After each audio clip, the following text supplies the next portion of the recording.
ভালো রানী মেরে দিচ্ছি, পড়লে ফেটে যাচ্ছে আমার, এত ভালো জাত। তাহলে রানীগুলো দুটো হয়ে গেছে বলে? দুটো তো আছে, একটা বক্সই দুটো, এরকম ঘটনা ঘটে না।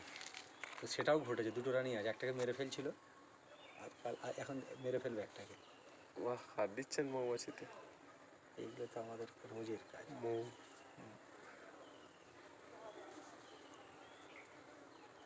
এতে এক্সট্রা রানী সেল হয়ে গেছে, কটা সেগুলো রানী? ভেঙে দেওয়া। একটা তো ভাঙলেন। এরকম অনেক, 10-12টা আছে। এর ভেতরে কি রানী মৌমাছি আছে? হ্যাঁ, 3 দিন পরে বেরোবে।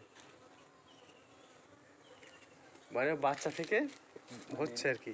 শ্রমিকের ডিম পাড়ে, যে রয়্যাল জেলি খায় সে রানী হয়ে যায়, আর যে রয়্যাল জেলি খায় না সে শ্রমিক থাকে। মানে রানী মৌমাছি দু ধরনের ডিম পাড়ে, একটা হচ্ছে পুরুষের ডিম আর একটা হচ্ছে স্ত্রী ডিম। স্ত্রী ডিম থেকেই রানী তৈরি হয়।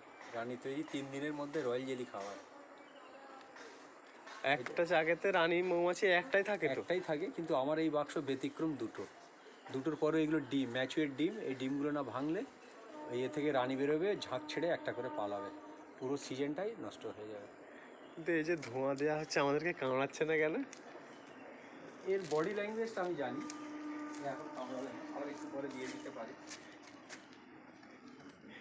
ওটা ফাঁকা কেন? কোনটা? ওটা একটু চাক করে নে, এটা কামড়াতে পারে, দূরে থাকে। ওটা ওটা চাক হতে পারে? ওটা চাক হবে? চাক হবে, এটা মার।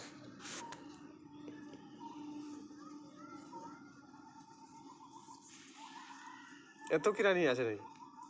এই রানের ডিম আছে কি দেখছি। ও, ডিমটা ভেঙে দিতে হবে, একদম জমিয়ে। চলো ধোঁয়ার কাছে চলো। পুরো মানে মুখস্থ করে গেছে কোনটায় রানী আছে আর কোন। তুমি যেমন এ করো।